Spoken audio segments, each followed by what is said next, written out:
Hello mga classmates! So, welcome again sa ating channel and thank you for clicking this video. Okay? So, we're done na guys sa first video natin about Vlookup formula. No? So, second topic naman natin guys is index and match. Okay? Formula to win it alone.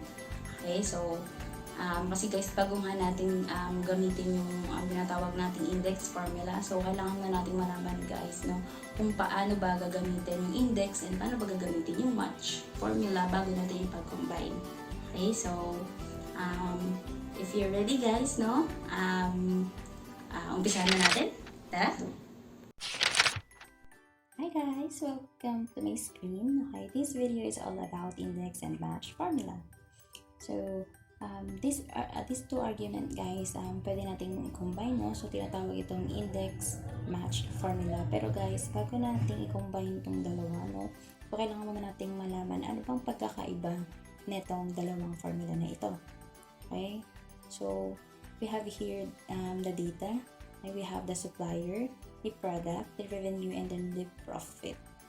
So, gagamitin natin guys yung index formula alone and match formula alone. So, we can identify ano nga ba yung pagkakaiba nitong dalawang formula na ito, no? So, pakita ko muna sa inyo guys, paano ba natin ginagamit ang index formula and ano ba yung binibigay niyang result sa atin. So, the first thing to do ulit guys, no? So, hanapin natin si supplier. Okay? So, ang natin gagawin is put the equal sign, then type the index, and then open parenthesis, so it will show you the argument of the index formula. So dito guys, makikita natin na may nakalagay na array argument. So ano bang ibig sabihin ng array guys? Ang array tinatawag nating map. Okay, so parang mapa nyo, ano ba, asan ba natin makikita ang ating supplier? So ang mapa ng supplier natin is here, dito sa ating supplier column. Okay, so from ABC, papunta sa AUJ supplier. So, ayan yung ating array. Okay, and then comma. And the second argument, guys, is the row number. So, ang row number natin, guys, is, ibig sabihin, ano bang, pang ilang number ang gusto mong supplier, pang ilang number yung supplier na gusto mong hanapin. For example, 9th position. So, pang sinong supplier ba yung pang 9 position? Okay? So, mapapansin din nyo guys, mayroon ditong column number na naka-open and close parenthesis, no? So, meaning lang yan guys, it's optional kung gusto nyo gamitin, okay? So, we can use the argument up to the second. So, close parenthesis and then hit enter. So, that's it. So, binigyan na ni index yung result. So, mapapansin nyo, index keep the result the name of the supplier. So, check natin na 1, 2, 3, 4, 5, 6, 7, 8, 9. So, meaning sa 9th position is the NJU supplier. So, it's perfect. Okay, next guys. So, ang gagawin naman natin is the match formula alone. Okay, so, tinaman natin kung ano namang result yung ibibigay niya, no? So, for example, we're looking for a TV product or pwede din naman, halimbawa, ang gusto natin, Xbox na lang.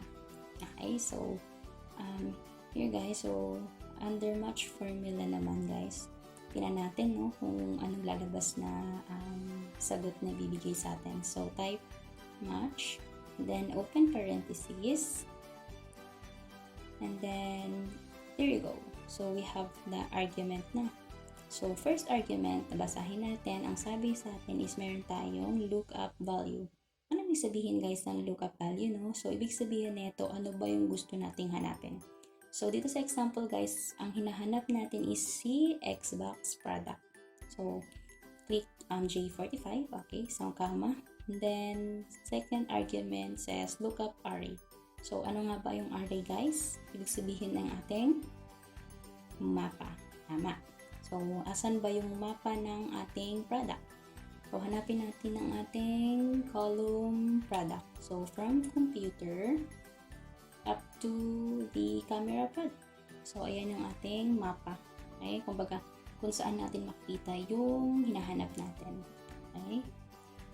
So, highlight lang natin yan until the end of the data. Yan. And then, close parenthesis and hit enter. Okay guys, so you can see, sorry guys, may tricycle. So, as you can see guys, match formula, okay, gave you a number result. So, ibig sabihin ito guys, no, si product X box is in the 5th position. So, double check natin guys, ha. So, punta tayo dito sa product.